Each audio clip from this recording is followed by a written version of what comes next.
Hello and welcome to legit prep.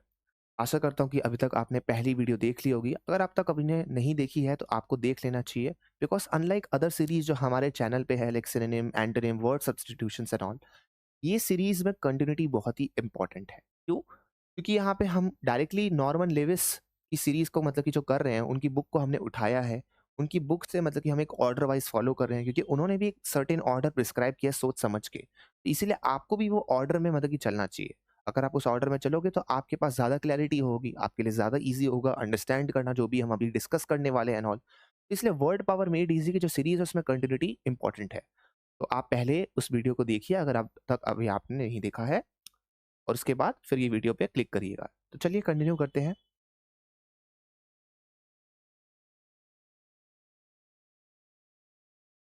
Again आज हम personality types को ही कंटिन्यू करने वाले हैं। तो ऑल्टर के बारे में आज हम बात करेंगे। हमने पुरानी वाली वीडियो में ईगो डिस्कस किया था, मिसिन डिस्कस किया था, वर्ड डिस्कस किया था, एंड लास्ट में हमने बस मतलब कि एसेटिक एक वर्ड देखा था। अब हम यहाँ पे देखने वाले हैं कि the what is the word alter means. तो जब हम बात करते हैं ऑल्टर के बारे में तो ऑल्टर से रिलेटेड बहुत सारे वर्ड्स हैं।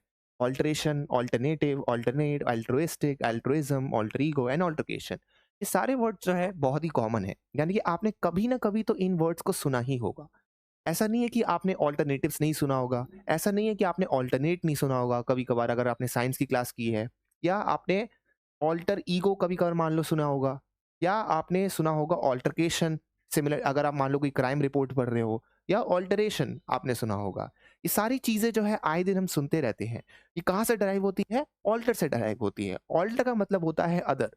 जैसे फॉर एग्जाम्पल मान लो ये ए है, ठीक है, ए है। Let's say A is our main character, यानी कि हम ए को अपना एक रेफरेंस पॉइंट बना रहे हैं। यहाँ पे हमारे पास बी है, तो यहाँ पे बी जो है ए के रिस्पेक्ट में क्या है? अदर है। यानी कि अगर ए सेल्फ है तो बी तो अदर होगा ऑब्वियसली, क्योंकि वो एक डिफरेंट पर्सन है ना। तो बी क्या है? अदर है। जब ए बी बन जाएगा तो यानी कि क्या हो जाएगा? वो अदर हो जाएगा, है ना। सिमिलरली फॉर एग्जाम्पल अगर आप हो और आपका जो दोस्त है, तो आपका दोस्त आपके लिए क्या है? वो अदर है, राइट।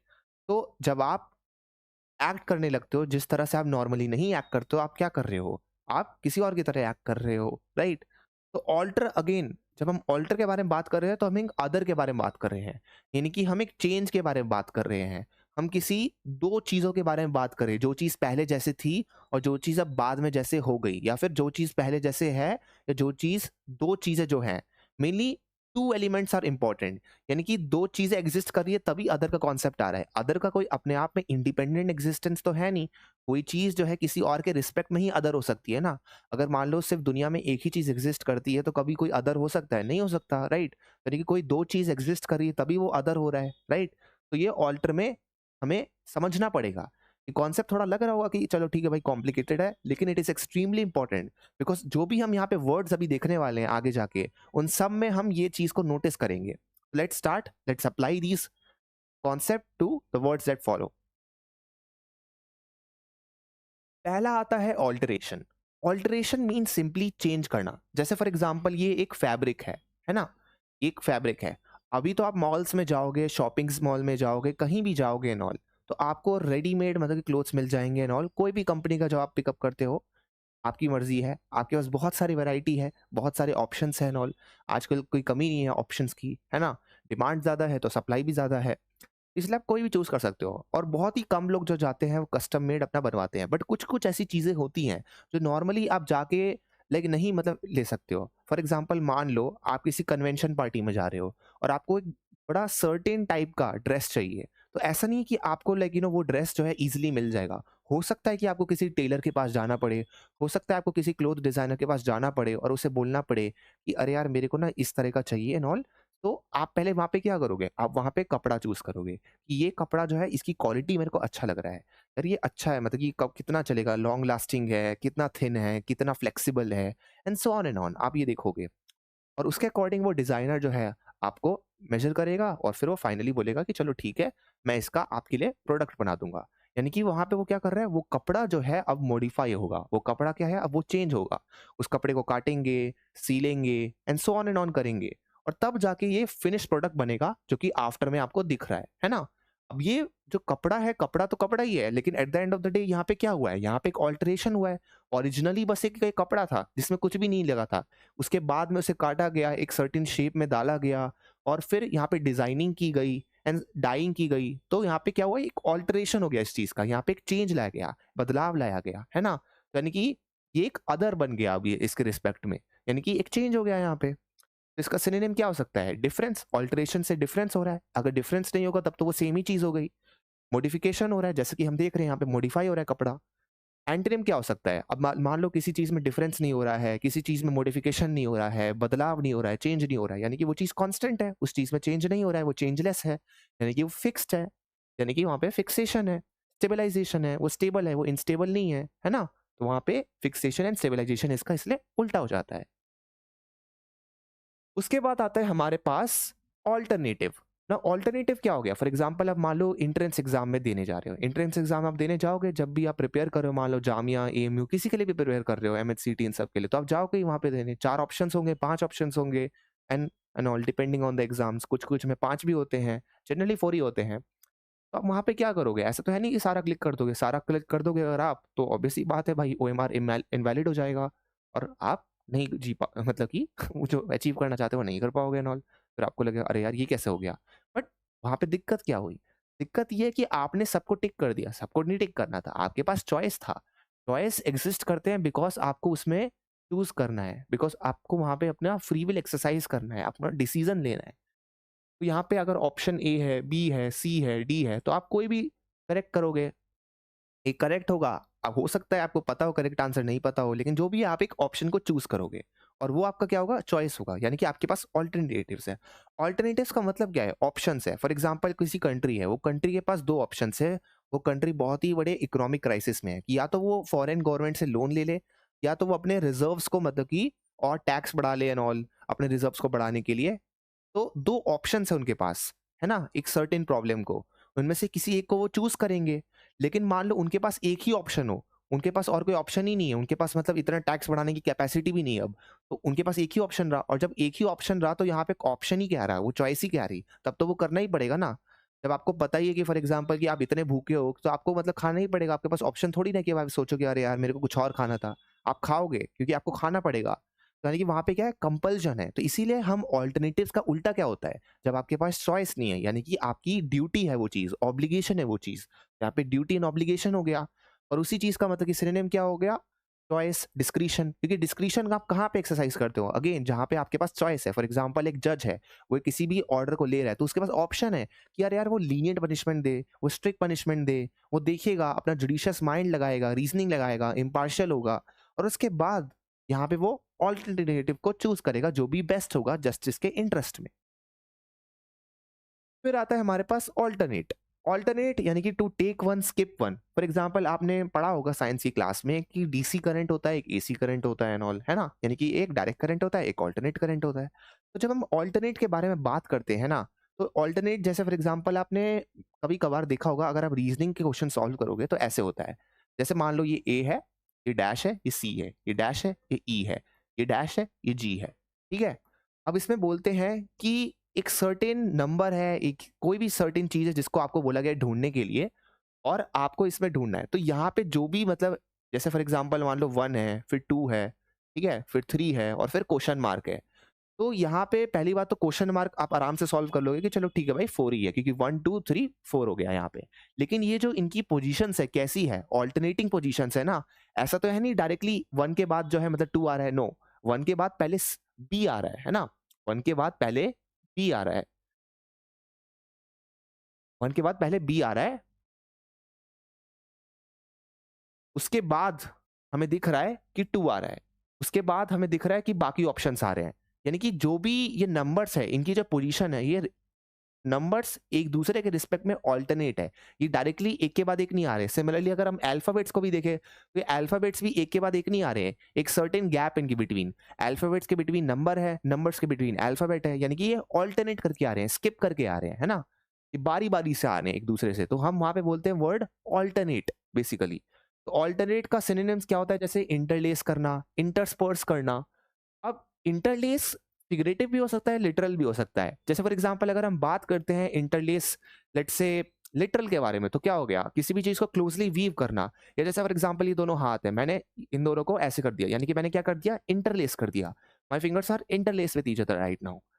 इंटरस्पर्स क्या हो गया, इंटरस्पर्स हो गया कि जब आप मतलब लाइक किसी भी चीज को फैला देते हो। लेट्स से फॉर एग्जांपल कोई इंसान है, कोई पॉलिटिशियन है, वो स्पीच दे रहा है, वो अपनी स्पीच में कभी कभार देखा होगा कि अट्रैक्ट करने के लिए क्राउड को, अगर जैसे बोरिंग सी स्पीच दोगे तो क्राउड इतना ज्यादा नहीं सुनना चाहेगी, तो अपने अपने चुटकुले सुनाने लगता है, थोड़े बहुत अपने कहानियां सुनाने लगता है, यानी कि एंटीडोट्स सुनाने लगता है। तो वो एंटीडोट्स ऐसा तो है नहीं कि पूरा मतलब स्पीच में एंटीडोट्स ही बोलते रहेगा, नहीं, बीच बीच में वो डालते रहेगा रिफ्रेशिंग के लिए। फॉर एग्जाम्पल मान लो आप कोई लेट्स से बुक पढ़ रहे हो, और वो बुक को इंटरेस्टिंग बनाने के लिए ऑथर ने क्या किया है कि बीच-बीच में जोक्स डाल दिया है। यानी कि उसने क्या कर दिया है, इंटरस्पर्स कर दिया है बेसिकली उन जोक्स को। तो वो भी एक तरह से क्या है, अल्टरनेटिव तो है। ऐसा तो है नहीं एक के बाद एक जोक्स मिल रहे हैं हमको। नो, आपको पहले कंटेंट मिल रहा है, फिर कभी-कभार बीच में जोक्स मिल रहे हैं।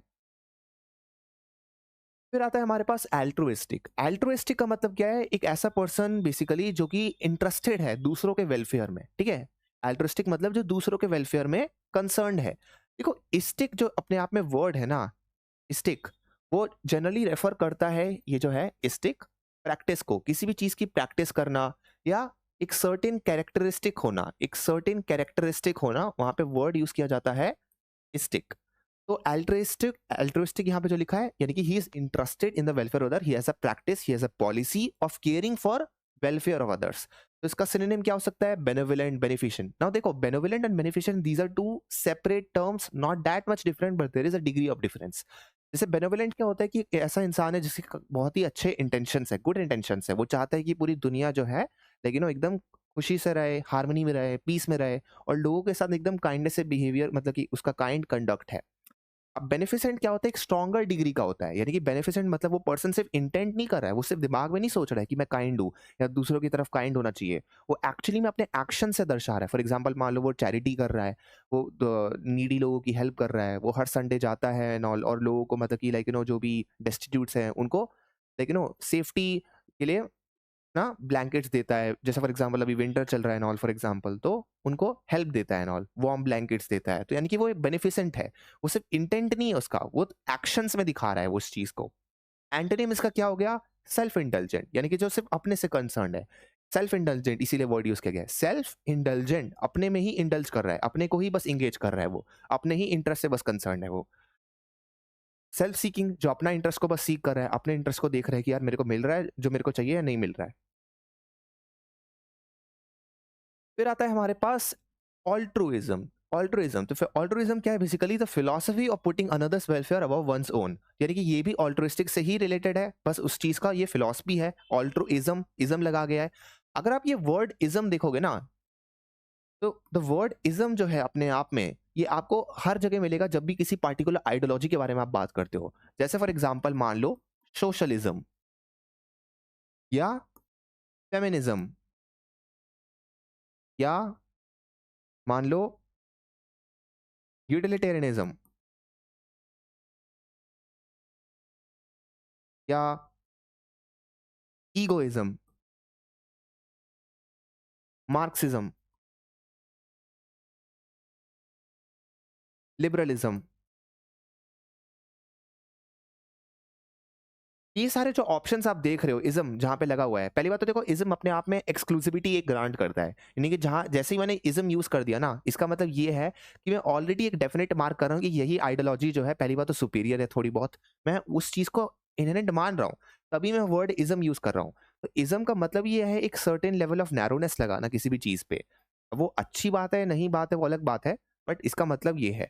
और आपको इन सारी आइडियोलॉजीज में इज्म दिख रहा है, क्यों? क्योंकि इसका मतलब ही यही है कि जब जहां पे भी इज्म लग जाता है ना, तो एक पर्टिकुलर वो बिलीफ सिस्टम को कैरेक्टराइज करता है, आइडियोलॉजी को कैरेक्टराइज करता है। तो सिमिलरली ऑल्ट्रुइज्म कैरेक्टराइज क्या करता है, एक आइडियोलॉजी को कि हमें दूसरे लोग के वेलफेयर के बारे में केयर करना चाहिए, उनके रिगार्ड के बारे में हमें सोचना चाहिए।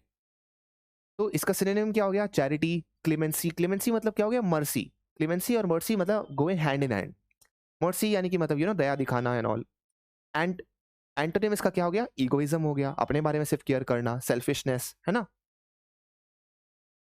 फिर आता है ऑल्टर ईगो, यानी कि one's other self. Alter ego क्या है, one's other self and all. तो जैसे आपने देखा होगा बहुत सारी सुपर हीरो मूवीज जो होती है, उसमें क्या होता है, जो भी सुपर हीरो होता है उसका एक ऑल्टर ईगो होता है। जैसे फॉर एग्जांपल, फेमस एग्जांपल क्या है इसका, क्लार्क केंट एंड सुपरमैन, है ना।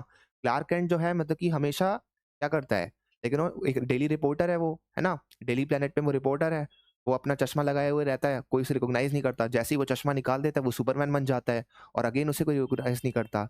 और ये दोनों ही सेम पर्सन है, लेकिन लोगों को लगता है अरे ये तो डिफरेंट है, वो सोच भी नहीं पाते कि कभी भाई सुपरमैन क्लार्क केंट हो सकता है, क्लार्क केंट सुपरमैन हो सकता है ना। तो यहाँ पे ऑल्टर ईगो क्या है, वंस अदर सेल्फ, किसी का कोई दूसरा self. Of course real life में ऐसा तो है नहीं कि सब लोग सुपरमैन बने हुए, मतलब कि सीक्रेट सुपर हीरोज है, बट एक ऑल्टर ईगो है। हो सकता है कि किसी की डबल लाइफ है, हो सकता है किसी की लाइक कि भाई आपके फ्रेंड्स का एक सीक्रेट साइड है जो आपको नहीं बता रहे, वो क्या है, उनका ऑल्टर ईगो है। फिर आता है ऑल्टरकेशन। क्या आता है ऑल्टरकेशन? ऑल्टरकेशन यानी कि मतलब आर्ग्यूमेंट, कन्फ्रंटेशन, कोई भी तरह का कन्फ्रंटेशन। अब हम क्रिमिनल अगर मान लो लेट्स से स्टोरीज के बारे में बात करें, जो रिपोर्टिंग्स के बारे में बात करें, तो वहां पे ऑल्टरकेशन ऑब्वियसली थोड़ा वायलेंट नेचर का होता है, कि दो क्रिमिनल्स हैं उनके बिटवीन ऑल्टरकेशन हो गया एंड ऑल, है ना। लेकिन एक जनरल टर्म में अगर हम सिर्फ बात करें तो ऑल्टरकेशन सिंपली एक आर्ग्यूमेंट को डिनोट करता है। जैसे यहाँ पे दो पर्सन है, उनका ऑल्टरकेशन हो गया पार्क में, दोनों बैठना चाहते थे बेंच में, लेकिन भाई मतलब कि वो बोल रहे थे कि मैं बैठूंगी, पहले मैं बैठूंगा, और उनकी बिटवीन फाइट हो गई। तो यहाँ पे क्या हो रहा है, ऑल्टरकेशन हो रहा है। यानी कि ऑल्टरकेशन का मतलब सिंपली किसी भी तरह का डिसएग्रीमेंट होना, किसी भी तरह का डिस्प्यूट होना, है ना, आपस में विवाद होना। एंटोनिम इसका क्या होगा, रिकॉन्सिलिएशन हो गया, यानी कि मतलब कि आपस में समझौता हो गया या एग्रीमेंट हो गया, है ना, सहमति हो गई, तो यहाँ पे खत्म हो गई बात। फिर आता है डेक्स्टरस। फिर क्या आता है हमारे पास, द वर्ड एडजेक्टिव है ये डेक्स्ट्रस, ठीक है। डेक्स्ट्रस मतलब कि आपकी जो हैंड्स है वो स्किल्ड है काफी, है ना, skilful with your hands. Dextrous मतलब क्या होता है, स्किलफुल विद योर हैंड्स। और इसी चीज का मतलब कि डेक्सटेरिटी जब हो जाता है तो क्या हो जाता है, नाउन, ठीक है। डेक्सटेरिटी मतलब नाउन हो जाता है। तो जैसे फॉर एग्जाम्पल मान लो हैंड्स है, अब किसी के हैंड्स जो है मतलब कि इतने मतलब स्किल्ड है, लेकिन वो कहीं भी वीव कर सकता है, छोटी से छोटी जगह भी वीव कर सकता है। सिमिलरली आप एग्जाम्पल में अगर आप देखोगे तो ये जो पर्सन है ये क्या कर रहा है, यहाँ पे ये वॉचमैन है। अब एक वॉचमैन जो है छोटी सी मतलब घड़ी को मतलब कि रिपेयर कर रहा है, तो उसे बड़ा प्रिसाइज होना पड़ता है, उसे बहुत स्किल्ड होना पड़ता है। जो पर्सन बहुत ही क्लमजी है, जिसके हाथ बहुत बड़े हैं, जिसको नहीं आता कैसे कंट्रोल करना, वो कैसे करेगा, वो डेक्सटेरिटी थोड़ी ना उसके पास, वो एक प्रिसाइसनेस है। देखो वह कितना आराम से कर रहा है इस चीज को, एक डेक्सटेरिटी उसके हाथ में, है ना। तो सिनोनिम क्या हो गया यहाँ पे, प्रिसाइज। इसका सिनोनिम क्या हो गया, प्रिसाइज होना, है ना, एकदम प्रिसाइज होना, बारीक होना। एंटोनिम क्लमजी, फंबलिंग, है ना, क्लमजी यानी कि मतलब एकदम उसे पता ही नहीं है वो कुछ भी कर रहा है, क्लमजी है बहुत, तोड़फोड़ कर रहा है। फंबलिंग, वो फंबल कर रहा है, मिस्टेक्स कर रहा है, राइट। इसलिए डेक्सटेरिटी क्या है, नाउन है, याद रखना है आपको, और डेक्स्ट्रस अपने आप में स्किलफुल, तो दिस पर्सन इज डेक्स्ट्रस। फिर आता है हमारे पास द वर्ड एम्बी। फिर क्या आता है, वर्ड एम्बी। ना अगेन जो वर्ड एम्बी है वो अगेन बहुत ही इंपॉर्टेंट है। इसका मतलब क्या होता है, बोथ या अराउंड, इसका मतलब दोनों होता है। यानी कि जहां पे भी वर्ड एम्बी यूज किया गया ना, प्रीफिक्स, तो उसका मीनिंग हो सकता है कि बोथ एम्बी। जैसे फॉर एग्जांपल एम्बीवर्ट हमने पुरानी वाली वीडियो में देखा था, एम्बीवर्ट है ना, यानी कि जो एक्सट्रोवर्ट भी होते हैं इंट्रोवर्ट भी होते हैं। सिमिलरली बोथ यानी कि जो इंट्रोवर्ट एंड एक्सट्रोवर्ट है एम्बीवर्ट में, तो यानी कि एम्बी मतलब बोथ या अराउंड, यानी कि जो चीज इसके अराउंड है उसके अराउंड है एम्बी। एम्बियंस फॉर एग्जांपल जैसे आपने देखा, एम्बियंस क्या होता है, आपस का क्या है मतलब माहौल। तो यहाँ पे हम वर्ड देखने वाले हैं, ambidextrous, ambiguous, ambivalence, ambisinister, ambisexual. Ambidextrous सबसे पहले तो जैसे जैसे कि हमने अभी देखा, डेक्स्ट्रस बेसिकली है ना, डेक्स्ट्रस क्या होता है, एडजेक्टिव होता है, डेक्सटेरिटी नाउन होता है, तो एम्बी डेक्स्ट्रस अगेन एडजेक्टिव है इसीलिए।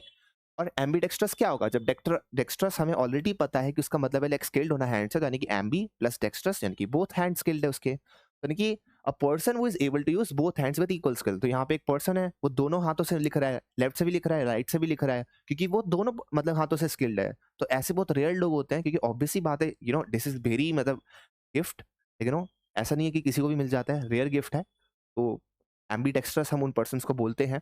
इनका सिनोनिम क्या हो गया, एक्सपर्ट, मास्टरफुल। देखो ये ट्रू सिनोनिम्स इनके नहीं है, बट जिस तरह का क्लासिफिकेशन है एम्बीडेक्स्ट्रस का, उस तरह से मतलब कि हम इनको एक्सपर्ट एंड मास्टरफुल कह सकते हैं इनके क्राफ्ट में, है ना। फिर आता है एम्बीसेक्सुअल। एम्बीसेक्सुअल अगेन एडजेक्टिव है, ठीक है। एम्बीसेक्सुअल क्या है, एक एडजेक्टिव है। तो we call the people who are attracted to both the sexes, यानी कि जो दोनों ही सेक्सेस को, लाइक फॉर एग्जांपल मेल हो गया फीमेल हो गया, है ना, दोनों सेक्सेस को जो अट्रैक्टेड होते हैं उनको हम क्या बोलते हैं, एम्बीसेक्सुअल। एम्बी यानी कि बोथ, सेक्सुअल यानी कि अगेन अट्रैक्टेड हो रहे हैं, तो यानी कि ambisexual, attracted to both sex. तो यहाँ पे पर्सन है वो दोनों को यहाँ पे मतलब कि अट्रैक्टेड है। फिर आता है एम्बीवेलेंस। एम्बिवेलेंस मतलब क्या होता है कि हैविंग मिक्स्ड और कन्फ्लिक्टेड फीलिंग्स अबाउट समथिंग। अब आपने देखा होगा कि जब आप एग्जाम देने जाते हो, आपने लेट से बहुत अच्छे से प्रिपेयर किया है, लेकिन तब भी आपको थोड़ा बहुत नर्वसनेस तो होता ही है। आपको एक्साइटमेंट भी होता है कि यार चलो यार मैं मतलब एग्जाम दूंगा, एकदम अच्छा मेरा स्कोर आएगा और एकदम ग्रेड अच्छे आएंगे, मतलब कि सही रहेगा। लेकिन आपको डर भी रहता है थोड़ा, नर्वसनेस भी रहता है, अरे यार कि मैंने इतना प्रिपरेशन किया है, नहीं गया अच्छा तो, कुछ कांड हो गया तो। यानी कि मतलब एम्बिवेलेंस का मतलब सिंपली है कि having mix feeling about something. For example मान लो आपको जितना ग्रेड चाहिए था आपको मिल गया, लेकिन आपने उतना एफर्ट पुट किया नहीं था, तो इसलिए आपको उतना मजा नहीं आ रहा है। या फॉर एग्जांपल लेट्स से आपको किसी चीज के लिए प्रेज किया गया, लेकिन आपने उसमें इतना एफर्ट नहीं लगाया था जितना आपके दोस्त ने उसमें लगाया था। मान लो ग्रुप प्रोजेक्ट था और आपको मतलब कि सबकी वजह लेकिन वो बजाय क्रेडिट मिल गया, बट आपने उतना एफर्ट नहीं लगाया तो आपको अंदर से इतना अच्छा नहीं लग रहा। तो यानी कि having mix feeling about something ना, एम्बिवेलेंस। या कोई मान लो डिसीजन है आप ले नहीं पा रहे हो, आप एकदम मिक्स फीलिंग उसके रिगार्डिंग, तो यानी क्या है, आपके अंदर एक अनसर्टेनिटी है ना, आपको नहीं पता क्योंकि मिक्स फीलिंग है। तो एम्बिवेलेंट इसका एडजेक्टिव होता है, एम्बिवेलेंस इसका नाउन होता है। हैविंग मिक्स और कन्फ्लिक्टेड फीलिंग, तो यहाँ पे एक पर्सन है, वो सोच रही है कि पार्टी में भी जाऊं, मेरे सोसाइटी में पार्टी हो रही है मैं जाऊं, और वो अपने घर में भी रहना चाह रही है, इसीलिए वो एक कन्फ्लिक्टेड एक्सप्रेशन यहाँ पे बना रही है। फिर आता है हमारे पास एम्बी सिनिस्टर। ठीक है, फिर क्या आता है ambisinister. Ambisinister is the antonym of ambidextrous. Ambidextrous कौन पर्सन थे, यानी कि जो दोनों हाथ को एकदम आराम से यूज कर सकते हैं, स्किल्ड है, they are master and expert full.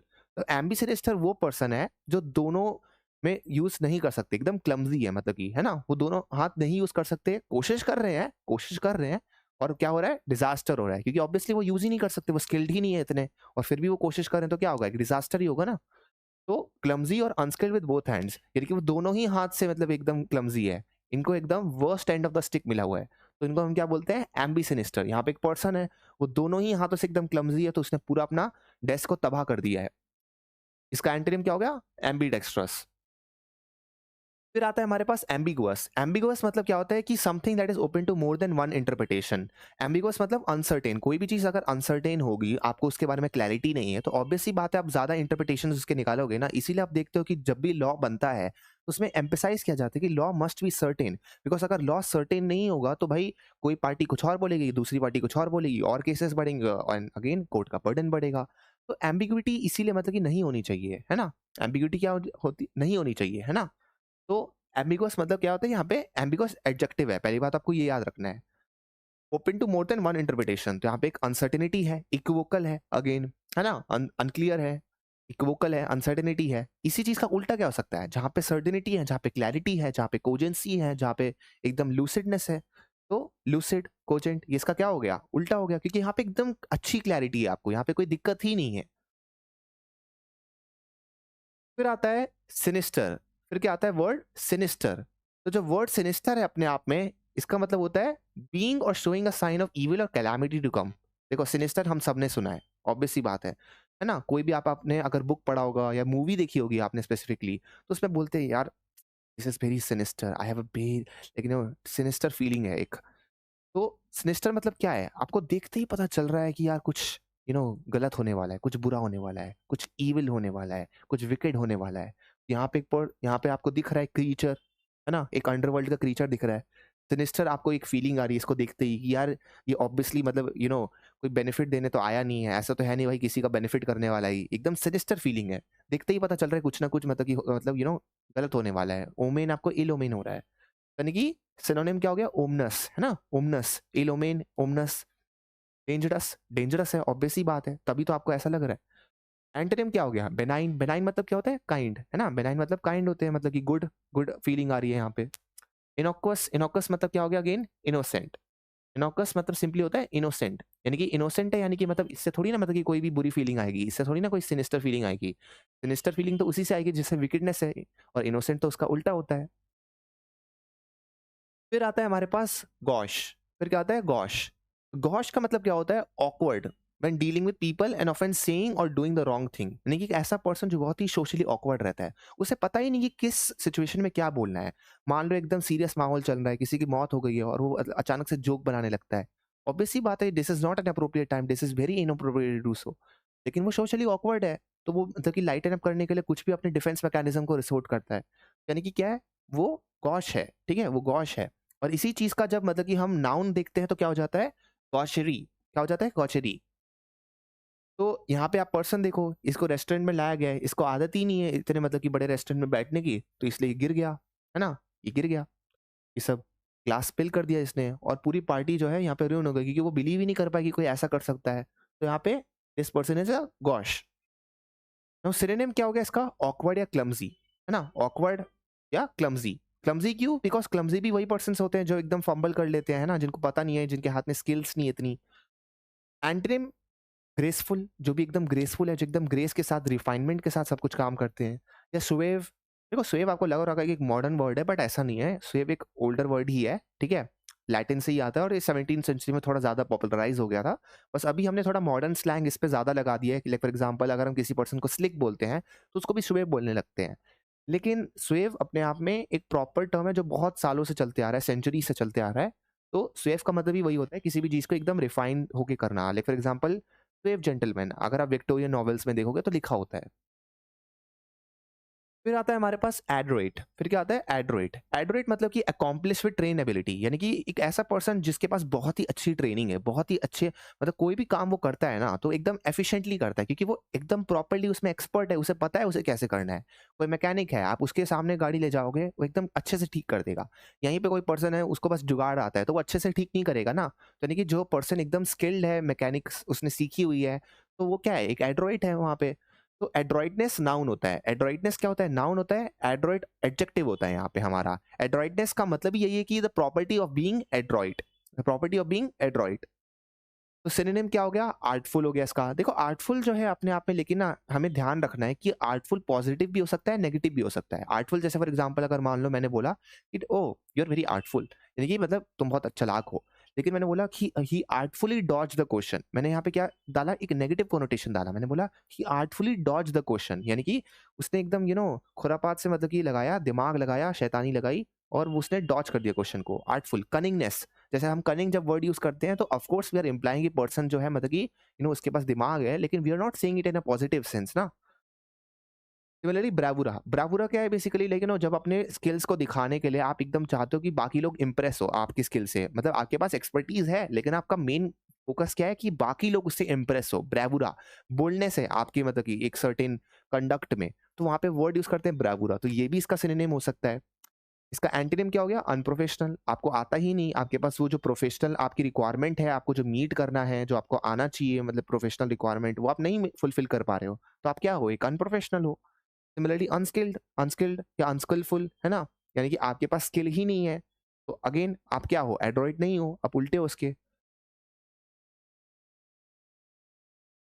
So that's all for today. We hope that you were able to understand whatever was discussed in this video. If you're not able to understand anything, you could always put that down in the comments and we would be more than happy to explain it. Now, see, we have released a form. If you have not filled it already for Achievers 120 batch, you can still go and fill it in the description. The links will be provided in the description because it's a very good opportunity. आप अभी जाएंगे www.legitprep.in, आपको वो मिल जाएगा।